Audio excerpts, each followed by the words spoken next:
அத்தியாயம் 6. சிவந்து வீங்கிய முகத்தோடு நாசி விடைக்க மூடிய இமைகளின் வழியே கண்ணீர் வழிந்து கன்னத்தை நனைத்திருக்க நரக வேதனையை எண்ணி பார்த்திருந்த அஞ்சுவிற்கு அன்றைய அசோக்கின் இரக்கமற்ற செயலினால் நெஞ்சம் கனத்து போனது.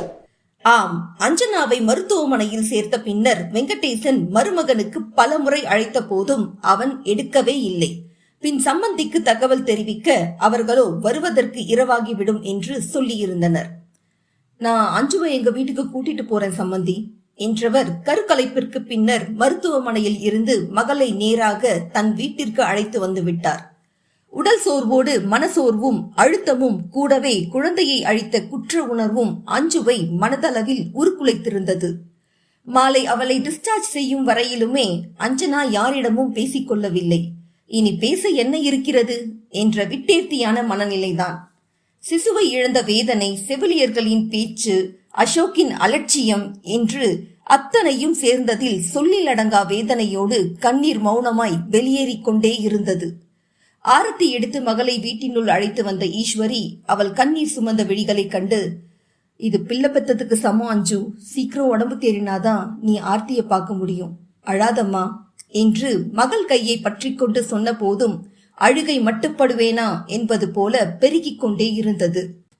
அன்று குழந்தையை கலைக்கச் சொல்லி அசோக் பேசியதையெல்லாம் முழுதாக மற்றவரிடம் சொல்லி அழும் நிலையில் கூட அஞ்சனா இல்லை. அதோடு தன் குழந்தையை தன் கையாலேயே கொன்ற குற்ற உணர்ச்சி அவளை நித்தமும் பந்தாடி கொண்டிருந்தது. இதில் தாய்ப்பால் குடித்துக் கொண்டிருந்த ஆர்த்தி வேறு அவளை சுற்றி வந்ததில் அஞ்சனா தத்தளித்து போனாள். குழந்தைக்கு என்னக்கா தெரியும், இதுக்கெல்லாமா நீ அழுவ, கண்ணத்தொடை, பாப்பாவை நான் பாத்துக்கிறேன் என்று அஞ்சலி தான் குழந்தையை தன் பொறுப்பில் எடுத்துக்கொண்டாள். அடுத்த நாள் காலை சாவகாசமாக அசோக் ஜெயந்தியோடு மாமனார் வீட்டிற்கு வந்தான். அஞ்சு ரொம்பவே கஷ்டப்பட்டுட்டா மாப்ள, இனி இப்படி நடக்காம பாத்துக்கோங்க என்று 20 வயதிற்குள்ளாகவே காணாத துன்பத்தை கண்டு துவண்டு கிழிந்த நாராக கிடக்கும் மகளின் நிலையை அதற்கு மேல் அவனிடம் எப்படி பேசுவது என்ற தயக்கத்தோடு ஈஸ்வரி ஜெயந்தியை பார்த்தார். அவன் ஆரம்பத்திலேயே சொன்ன போதே இதை செஞ்சிருந்தா ஏன் இவ்வளவு தூரம் ஆகியிருக்க போகுது? 1 மாசத்துக்கு மேல இவதானே இதை வளர விட்டா. புருஷன், மாமியார், மாமனார்னு யார் பேச்சையும் மதிக்காம போனா இப்படிதான் ஆகும் என்றவருக்கு அஞ்சு மீது அப்படி ஒரு கோபம். சம்பந்தி, என்ன பேசுறீங்க என்று அதிர்வோடு ஈஸ்வரி பார்க்கவும், என்ன உங்க மக பண்ண கூத்தெல்லாம் தெரியாதா உங்களுக்கு? இது அவளா இழுத்து விட்டுக்கிட்டது. இதுக்கு நான் என்ன பண்ண முடியும்? இல்லை என் மகன் தான் என்ன பண்ண முடியும்? குழந்தை பெத்தவகிட்ட இருந்து அவனே தள்ளி தானே இருந்தான். உங்க மகளுக்கு கொஞ்சம் கூட கூச்சமே இல்லாம அவனை உள்ள கூப்பிட்டதால தானே இப்ப இந்த நிலைமை என்று ஜெயந்தி கேட்கவும் பதில் சொல்ல முடியாமல் நின்றார் ஈஸ்வரி. பொம்பளைக்கு கூச்ச நாச்சம் வேண்டாம், நானே அன்னைக்கு என் கண்ணால பார்த்தேன். ச்சே, இப்படியுமா ஒரு பொம்மநாட்டி இருப்பா என்று அருவெருப்போடு அறையில் இருந்த அஞ்சுவை பார்க்க ஈஸ்வரிக்கு உயிர் துடித்தது. என் மகனை பேசுறத விட்டுட்டு உன் மகளுக்கு நல்ல புத்தி சொல்லி அனுப்பு என்றதில் நல்ல வேலை மருந்தின் வீரியத்தில் ஆழ்ந்த உறக்கத்தில் இருந்த அஞ்சனாவிற்கு எதுவும் கேட்டிருக்காது என்று நம்பினார் ஈஸ்வரி. தாய் பேசிய அனைத்தையும் கேட்டுக்கொண்டு அமைதியாக அமர்ந்திருந்தான் அசோக். கூரான ஆயுதம் கொண்டு குத்தி கிழித்தாலும் உணரப்படாத வார்த்தைக்கு அப்பாற்பட்ட ரணம் சில உதாசீனங்களால் உணரப்படுவது போலவே அசோக்கின் நடவடிக்கை அமைந்திருந்தது. அதுவே ஈஸ்வரிக்கு சங்கடத்தை கொடுக்க எப்படியாவது பேச்சை மாற்ற நினைத்தார். ஆனால் ஜெயந்தி விடுவதாக இல்லை. சும்மா இருந்தவனை உள்ள கூப்பிடும் முன்னாடி பால் குடிக்கிற பிள்ளைய வச்சிருக்குமேங்கிற நினப்பு அவளுக்கு இருக்க வேண்டாம்? இவளால இப்போ என் பேத்தி தான் அவஸ்தப்படுறா. என்ன வளர்த்து வச்சிருக்கீங்க பொண்ண என்று தீக்கங்குகளாக வார்த்தைகள் வெளியேறியது. ஆனால் இதற்கு ஈஸ்வரி என்ன சொல்லிவிட முடியும்? அமைதியாக மகளை பார்த்திருக்க அவர் நினைவுகளும் ஆர்த்தி பிறந்த புதிதிற்கு சென்றது. ஆர்த்திக்கு எதிர்ப்பு சக்தி மிகவும் குறைவு. பிறந்ததிலிருந்தே சளி, ஜுரம் என்று ஏதாவது ஒன்று இருந்து கொண்டே இருக்கும். அப்படித்தான் 4ஆம் மாதத்தில் ஒரு முறை குழந்தைக்கு வயிற்றுப்போக்கு ஏற்பட மருத்துவரிடம் காண்பித்ததில் அவர் 2 நாட்களுக்கு தாய்ப்பாலை நிறுத்த சொல்லிவிட்டார். அது மழைக்காலம் என்பதால் எத்தனை பாதுகாப்பாக வைத்திருந்த போதும் அஞ்சுவிற்கும் காய்ச்சல் கண்டுவிட்டது. ஏற்கனவே அனலாய் கொதித்துக் கொண்டிருந்த உடலில் குழந்தைக்கு கொடுக்காத பாலும் பாரம் ஏற்றிவிட்டது. அவளுக்கு பால் சுரப்பு அதீதம் என்பதால் கொடுக்காத சில மணி நேரங்களிலேயே மார்பகங்கள் 2ம் கல்லாக இறுகி வலி உயிரை குடித்தது. காய்ச்சலில் உறங்கி எழுந்தவள் அப்போதுதான் வலி உணர்ந்து துடிதுடித்து போனாள். ஏம்மா இப்படி இருக்கு என்று முதல் முறையாக இந்த வலியை அனுபவிப்பவள் கண்ணீரோடு கேட்க ஈஸ்வரி பாலை கறந்து வெளியேற்ற முயற்சித்தார். ஆனால் கை கூட வைக்க முடியாத அளவு அவளுக்கு வேதனை பிடுங்கி தின்றது. வேண்டாம்மா, விட்டுடு, தயவு செஞ்சு கையெடு, எனக்கு ரொம்ப வலிக்குது என்று இதழ்களை கடித்துக்கொண்டு பொங்கிய அழுகையை மட்டுப்படுத்த மகளுக்கு ஆறுதல் சொல்லியபடி அவளுக்கு ஒற்றடம் கொடுத்தார் ஈஸ்வரி. அவ்வளோதாம்மா, பயப்படாத, இன்னும் கொஞ்ச நேரத்துல எல்லாம் சரியாகிடும்.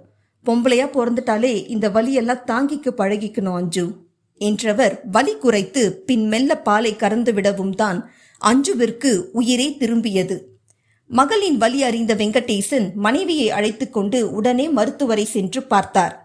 மாத்திரை ஏதாவது கொடுக்க சொல்லி கேட்கவும் அப்படி எதுவும் எடுக்கக்கூடாது, இதனால் பின்னர் பால் சுரப்பில் பிரச்சனை வர வாய்ப்புண்டு என்றதில் அடுத்து வந்த 2 நாட்களுக்கும் அவள் கொண்ட உயிர் வலி சொல்லி மாளாது. நினைவுகளிலிருந்து மீண்ட ஈஸ்வரி அசோக் ஜெயந்தி பேசி சென்றது எதுவும் மகளுக்கு தெரியாது என்ற நிம்மதியில் வேலையை பார்க்கச் சென்றார். அதே நேரம் அறையில் கண்களை மூடி படுத்திருந்தவளுமே மாமியார் சொன்ன அந்த தினத்தை தான் அடிவயிற்றிலிருந்து கிளம்பிய பெரும் கேவலை விழுங்கியபடி அசை போட்டுக் கொண்டிருந்தாள். ஆர்த்தி பிறந்த பின்னர் அஞ்சுவை தாய் வீட்டிலிருந்து அழைத்துச் சென்ற புதிது. குழந்தைக்கு அப்போதுதான் மாட்டுப்பாலும் இணை உணவும் சேர்க்கத் தொடங்கியதில் ஒவ்வாமையால் ஆர்த்திக்கு வயிற்றால் போய்கொண்டு இருந்தது. மருத்துவர் தாய்ப்பால் கூடாது என்று சொல்லிவிட்டதில் மாலை முழுக்க பால் கொடுக்காமல் போனதில் மீண்டும் அஞ்சுவிற்கு மார்பு கனத்து உயிர் வலி கொண்டாள். ஆனால் ஈஸ்வரி உடன் இல்லாத நிலையில் அவள்தான் அவளை பார்த்து கொள்ள வேண்டும். குழந்தையை இடுப்பில் வைத்துக்கொண்டு சமையல் அறைக்கு சென்றவள் வெந்நீரோடு அறைக்கு திரும்பினாள். அழுது கொண்டே இருந்த குழந்தையை வைத்துக்கொண்டு ஒற்றடம் கொடுக்க முடியாததால் வெளியில் வந்தவள் நந்தினியிடம் குழந்தையை கொடுக்கலாம் என்று தேடினாள். வீடே நிசப்தமாக இருந்தது. அனைவரும் படுக்க சென்றிருக்க அசோக் மட்டுமே சோஃபாவில் படுத்துக்கொண்டு கைபேசியில் மூழ்கியிருந்தான். குழந்தை அழும்போது அவனிடம் கொடுக்கக்கூடாது என்பதால் குழந்தையை தொட்டிலில் கிடத்தி அவனை ஆட்டிவிட சொல்லி அழைக்கச் சென்றாள்.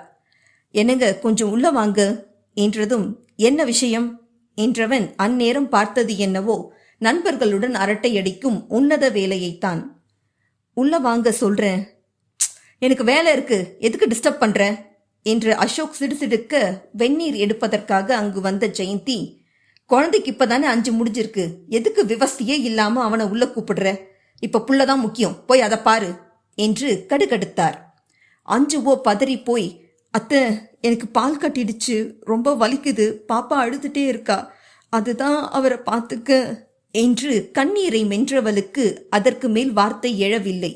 ஆனால் அதை கூட ஜெயந்தி எங்கே காதில் வாங்கினார். கருமோ பால் குடிக்கிற பிள்ளை இருக்கிறப்போ அப்படி என்ன சுகம் கேக்குதோ என்று திட்டிக்கொண்டே சென்று விட்டார். அதன் பின் அசோக் கருவை கலைக்க வேண்டும் என்ற போது பெற்றோரே அது ஆண் பிள்ளையாக இருக்க வாய்ப்பு உண்டு, இருந்துவிட்டு போகட்டுமே என்றனர். ஆனால் அவனோ ஆர்த்தி தாய்ப்பால் இல்லாமல் தவித்து போவாள் என்று குழந்தை மீது அக்கறை இருப்பவனைப் போல பேசியதில் அவர்களும் சம்மதித்தனர். ஒவ்வொரு முறையும் அவன் தவறை மறைக்க அழகாக காய் நகர்த்தி பழியை அவள் மீது போடுபவனை என்ன செய்வது என்று புரியாத அஞ்சுவின் பேச்சு யாரிடமும் எடுபடவில்லை. இப்போதும் அன்று இரவு மாமியார் அவளை பார்த்த பார்வையை மறக்க முடியாத அஞ்சு கண்ணீரை துடைத்து மெல்ல எழுந்தமர்ந்தாள். அஞ்சு விழித்து கொண்டதை அஞ்சலி தெரிவிக்கவும் மாமியாரும் கணவனும் அவளை வந்து பார்த்தனர்.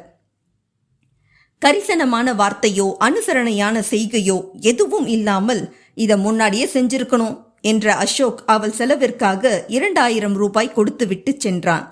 அவனை கேட்பதற்கு வாய் வரை வந்துவிட்டது வார்த்தைகள். ஆனால் மொத்த சக்தியும் வடிந்து கிழிந்த நாராக கிடந்தவளுக்கு தொண்டை உலர்ந்து கிடந்தது. கருக்கலைப்பு செய்தது கிட்டத்தட்ட பிள்ளை பெறுவதற்கு சமம் என்பதால் குறைந்தது 6 மாதங்கள் அவளை தங்களோடு வைத்து தேற்றி அனுப்புவதாக சொல்லிவிட்டார் வெங்கடேசன். ஆனால் அதற்கு ஒப்புக்கொள்ளாத அசோக் 3ஆம் மாதமே அவளை தயாராக இருக்கச் சொல்லி சென்றான். 3 மாதத்திற்கு பிறகு மீண்டும் புகுந்த வீடு சென்றவளுக்கு வழக்கமான வேலைகள் தொடங்கிவிட்டது. கைகள் அதன் போக்கில் செய்தாலும் குழந்தையை இழந்த பின்னர் கிட்டத்தட்ட நடைப்பிணமாகத்தான் வலம் வந்தாள் அஞ்சனா. ஆறுதலான வார்த்தையோ அனுசரணையான நடவடிக்கையோ எதுவுமே அவனிடம் இல்லை. முகமறியா சிசுவின் ஊனோடும் உயிரோடும் கலந்து விட்டவளுக்குத்தான் அதை பிரிந்த வேதனை நெஞ்சை முட்டிக்கொண்டு அழுத்தியது. ஆனால் அசோக்கிற்கு அப்படி எந்த சோகமும் கிடையாது.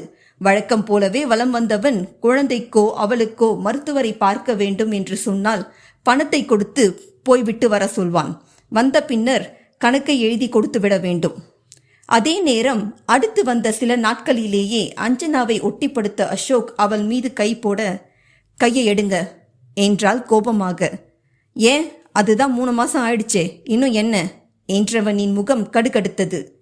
நீங்க இன்னும் ஆபரேஷன் பண்ணல, எப்ப பண்ண போறீங்க, அதுக்கப்புறம் பக்கத்துல வாங்க என்று தெளிவாக சொல்லிவிட்டாள் அஞ்சனா. ஆனால் அசோக்கோ என்ன ஆபரேஷன் என்று புரியாதது போலவே கேட்டான். என்கிட்ட என்ன சொல்லி குழந்தைய கலைக்க சொன்னீங்க என்று அடங்காத ஆத்திரத்தோடு கேட்டவளிடம், அப்ப நீ அபார்ஷன் பண்ண ஒத்துக்கணும்னு சொன்னேன், அதுக்காகலாம் என்னால் பண்ணிக்க முடியாது என்றான் தீர்மானமாக. ஏன்? கத்தி ரத்தம் இதெல்லாம் எனக்கு அலர்ஜி என்றதில் தன் உதிரம் உருகி உருக்குலைந்த காட்சி மனதில் எழுந்து தொண்டையை கவ்விப்பிடித்தது. நெஞ்சை அழித்து பிடித்து கேவலை விழுங்கியவள் கட்டுக்கடங்கா ஆவேசத்தோடு அவனை பார்க்கவும், அதோட சர்ஜரிக்கு அப்புறம் பழையபடி பெர்ஃபார்ம் பண்றதுல பிரச்சனை இருக்காதுன்னு டாக்டர் சொன்னாலும் எனக்கு அதை நம்ப முடியல. ஒருவேளை இப்ப மாதிரி செயல்பட முடியாம போயிட்டா என்ன ஆகிறது, அதனால வேணும்னா நீ பண்ணிக்கோ என்று அசால்ட்டாக சொன்னதில் இதழ்கள் துடிக்க கண்ணீரை உள்ளிழுத்த அஞ்சனாவிற்கு கணவனை முற்றிலுமாக வெறித்து போனது. ஆனால் அதை கண்டு கொள்ளாமல் அசோக் தன் காரியத்தில் கண்ணாய் இருக்க, கையை எடுங்க இல்ல மரியாதை கெட்டுடும் என்று கணவனை விலக்கிவிட்டவள் மனம் தேற்றுவாரற்ற குழந்தையாக தவித்து தத்தளித்தது. மோகம் அறுபட்ட கோபத்தில் இருந்த அசோக்கிற்கு அஞ்சனாவின் கண்ணீரை கண்டும் மனம் இலகவில்லை. அப்போது எதுவும் பேசாமல் வெளியே சென்றானே தவிர்த்து அடுத்த நாளே அத்தனை பேர் எதிரில் அசோக் அவளை பழி தீர்த்திருந்தான். மாதங்கள் பல கடந்த போதும் என்ன முயன்றும் அசோக் செய்த நம்பிக்கை துரோகத்தை தாள முடியாது தவித்தவளால் இயல்பாக தாம்பத்தியத்தை ஏற்க முடியவில்லை. இதனால் மீண்டும் ஒரு பிரச்சனை வெடிக்க விஷயம் வீட்டினருக்கு தெரிய வரவும் தாய் வீட்டிற்கு வந்து சேர்ந்தாள் அஞ்சனா. ஆனால் பின்னோடு வந்த ஜெயந்தி, உன் பொண்ணோட பெரும் போராட்டமா இருக்கு, எங்களை நிம்மதியாவே வாழ விட மாட்டாளா, புருஷனுக்கு பொண்டாட்டியே நடக்க முடியாதுன்னு சொல்றவ எதுக்கு கல்யாணம் பண்ணணும், அம்மாவா எதையும் சொல்லி கொடுக்க மாட்டியா, எதுக்கு தான் பஞ்சாயத்து பேசுறதுன்னு விவசாய இல்லாம போச்சு ச்சே என்று ஜெயந்தி போட்ட சத்தத்தில் மகளை மருத்துவரிடம் அழைத்துச் சென்றார் ஈஸ்வரி. அஞ்சு கருத்தரிக்காமல் இருப்பதற்காக காப்பர் டீ பொருத்த சொல்லவும் மருத்துவர் அதன் சாதக பாதகங்களை எடுத்துச் சொன்னார். எனக்கு இதெல்லாம் வேண்டாமா, விட்டுடு என்ற அஞ்சனாவிற்கு அசோக்கை தன்னால் எளிதாக ஏற்க முடியும் என்ற நம்பிக்கை இல்லை. அதெல்லாம் ஒரு பிரச்சனையும் இல்லடா, இதை போட்டுக்கிட்டா இன்னொரு முறை நீ கர்ப்பமாக வேண்டியதும் இருக்காது, கருவை கலைக்க வேண்டியும் இருக்காது, உன் நல்லதுக்காக தான், சொன்னா கேளு அஞ்சு என்று மகளை சமாதானப்படுத்தி காப்பர் டீ பொருத்த செய்தார் ஈஸ்வரி.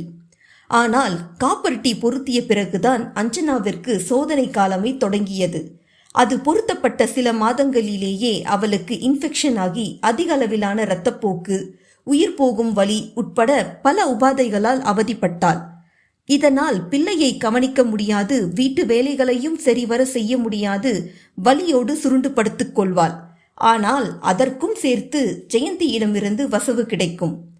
அத்தை முடியாம தானே படுத்திருக்கா, விடுங்க, இன்னைக்கு ஒரு நாள் நாம பார்த்துக்கலாம் என்று நந்தினி சொன்னாலும், அதெல்லாம் இல்ல நந்துமா, ஏதுடா சாக்குன்னு காத்திருக்கிறவளுக்கு மாசத்துல 3 நாள் வாகா கிடைக்கவும் மகராசி ஒதுங்கிட்டா, ஏன் நமக்கெல்லாம் தூரம் போறதே கிடையாதா, இப்படிதான் உட்காந்துக்கிறோமா என்றவர் பேச்சுக்களை தாங்க முடியாது அசோக்கிடம் மருத்துவமனைக்கு அழைத்துச் செல்ல கேட்டாள். இப்பதானே வீட்டுக்கு வந்தேன், 1 மணி நேரம் வண்டி ஓட்டிட்டு வந்திருக்கேன்டி, அப்படி என்ன அவசரம், உடனே போகணும்னு சொல்ற என்று எரிந்து விழுந்தான். நேத்திருந்தே இப்படிதாங்க இருக்கு, அதிகமா ப்ளீட் ஆகுது, எனக்கு சுத்தமா முடியல, ரொம்ப வலிக்குதுங்க, உங்களால முடியாதுன்னா தயவு செஞ்சு எங்க வீட்டில் விட்டுடுங்க, நான் எங்க அப்பா கூட போய் பார்த்துக்கிறேன் என்று அடிவயிற்றை பிடித்து கொண்டு கதறவும் தான் அஞ்சுவை மாமியார் வீட்டில் விட்டு வந்தான். ஈஸ்வரி மகளை அழைத்து கொண்டு மருத்துவரை பார்க்க அப்போதுதான் அவளுக்கு காப்பர் டீ டிஸ்லொகேட் ஆகி இருப்பதும் அதனால் இன்ஃபெக்ஷன் ஆகி இருப்பதும் தெரிய வந்தது. உடனடியாக அதை அகற்றி சிகிச்சை அளித்தவர் அவளுக்கு ஏற்பட்டிருக்கும் காயம் ஆறிய பிறகு மீண்டும் பொருத்திக் கொள்ளலாம் என்றார். இதை பற்றி அசோக்கிடம் சொன்னபோது, ஆமா, என்னத்த கிழிச்சன்னு அது இடம் மாறி இருக்கு என்று தன்னை தள்ளி நிறுத்துபவள் மீதான கோபத்தையும் சேர்த்தே கொட்டிவிட்டு போனான். ஈஸ்வரிக்கு மகள் படும் வேதனை நெஞ்சை அறுத்தாலும் இதை தவிர வேறு வழி இல்லை என்பதால் மீண்டும் அழைத்துச் சென்று பொருத்தினார். வெங்கடேசன் கிளம்பவும் நினைவுகளின் ஆர்ப்பரிப்பில் அமர்ந்திருந்த அஞ்சனா மெல்ல தன்னை தேற்றிக்கொண்டு முகத்தை அடித்து கழுவினாள். அகமும் புறமும் இப்போது ஓரளவு தெளிந்திருக்க கூந்தலை கொண்டையிட்டவள் வீட்டை பெருக்கி துடைத்து பாத்திரங்களை கழுவி அடுத்து மதிய சமையலை செய்ய ஆயத்தமானாள். எப்போதும் அவர்கள் வீட்டில் 4 வகையான உணவு சமைக்க வேண்டும். முதலில் மோகனுக்கு கையில் அரைத்து செய்யும் குழம்பு சட்னி வகைகள் தான் பிடிக்கும் என்பதால் மசாலாக்களை அம்மியில் அரைக்க வேண்டும். குழந்தைகள் பெரும்பாலும் கார வகைகளை சாப்பிட மாட்டார்கள் என்பதால் அவர்களுக்கு காய்களை கொண்டு மிதக்காரத்தில் சுவையாக செய்ய வேண்டும். அடுத்து ஜெயந்திக்கு எண்ணெய் குறைவாக சமைத்து தினமும் மதியம் களி கிண்டி வைக்க வேண்டும். இறுதியாக அஸ்வினுக்கும் அசோக்கிற்கும் தினமும் ஏதேனும் அசைவ வகை இருந்தாக வேண்டும். இல்லை என்றால் அவர்களுக்கு உணவு உள்ளே இறங்காது. மீன் பொரிப்பது அல்லது சிக்கன் குருமா, மட்டன் கிரேவி என்று ஏதாவது ஒரு அசைவம் இருந்தாக வேண்டும் என்பதால் இப்போது மதிய உணவிற்கு யாரெல்லாம் வரப்போகிறார்கள் என்று தெரியாமல் பாத்திரங்களை எடுத்து வைத்தவள் ஜெயந்திக்கு அழைத்தாள். சொல்லு என்று வேண்டா வெறுப்பாக வந்தது அவர் குரல். அத்தை, நான் வீட்டுக்கு வந்துட்டேன். யாரெல்லாம் மதிய சாப்பாட்டுக்கு வருவீங்க? என்ன சமைக்கணும் என்றாள். நாங்க வர சாயந்தரம் ஆயிடும். அரவிந்த், அசோக் மட்டும்தான். அஸ்வின் நைட் தான் வருவான். இப்ப ஏதாவது தக்காளி சாதம் மாதிரி பண்ணிட்டு முட்டை வறுத்து வச்சிடு என்று எந்த சமையலாக இருந்தாலும் மெனு கொடுப்பது ஜெயந்தி தான். இந்த வீட்டில் தன்னிச்சையாக அஞ்சனா எதுவுமே செய்துவிட முடியாது. அப்படி செய்தால் அன்று வீடே போர்க்களம்தான். தெரியாமல் 2 முறை அப்படி செய்துவிட்டு அதை ஒரு பெரிய பஞ்சாயத்தாக்கி வெங்கடேசன் வரையில் கொண்டு சென்றதை அவளால் என்றுமே மறக்க முடியாது. மதியம் அரவிந்தும் குழந்தையும் வந்துவிட அவர்களுக்கு பரிமாறிய அஞ்சு தானும் உணவை முடித்து சமையல் மேடையை ஒதுக்கிய போதும் இதே இடத்தில் கருக்கலைப்பிற்கு பின் வீடு திரும்பியவளிடம் மாமியார் பேசிய பேச்சை ஒதுக்க முடியவில்லை. புருஷனை முடிஞ்சுக்கிற வேகத்துல பிள்ளைய விட்டுடாத, அது எங்க குடும்ப வாரிசு என்றவரின் வார்த்தைகள் அஞ்சனாவின் காதில் ரீங்காரமிட அதைத் தொடர்ந்து அசோக்கின் பேச்சு காப்பர் டீ பொருத்தியது, அது விலகியது. பின் கடமைக்காக அசோக்குடனான தாம்பத்தியம் என்று அனைத்தும் மனதின் நிழலாட அவள் விழிகளில் வரையறையின்றி கண்ணீர் சுரந்தது. அப்படியே சுவரில் சாய்ந்து நின்றவளுக்கு அடுத்த குழந்தை வேண்டும் என்று அசோக் கேட்டதும் அதற்கு குடும்பத்தாரின் பேச்சுக்களும் மனதை ஆக்கிரமித்து அவள் உயிரை கிழித்து கூறு போட்டது. இங்கே அஞ்சனா கண்ணீரில் கரைந்து கொண்டிருந்த அதே நேரம், இது ட்ரை பண்ணு கவி, உனக்கு அட்டகாசமா இருக்கும் பேபி என்று தன் கையில் வைத்திருந்த துணிகளில் இருந்து முட்டி வரையிலுமேயான கையில்லா கவுனை எடுத்து கவிலயாவிடம் கொடுத்தான் அசோக். என்ன ஹனி, இது இவ்ளோ டிரான்ஸ்பரண்டா இருக்கு, இதை எப்படி போட்டுட்டு ஆபீஸ்க்கு வர? யூ நாட்டி ஃபெல்லோ என்ற கவியின் சினுங்களில் சில்லு சில்லாக சிதற சித்தமாகி போயிருந்தான் அசோக்.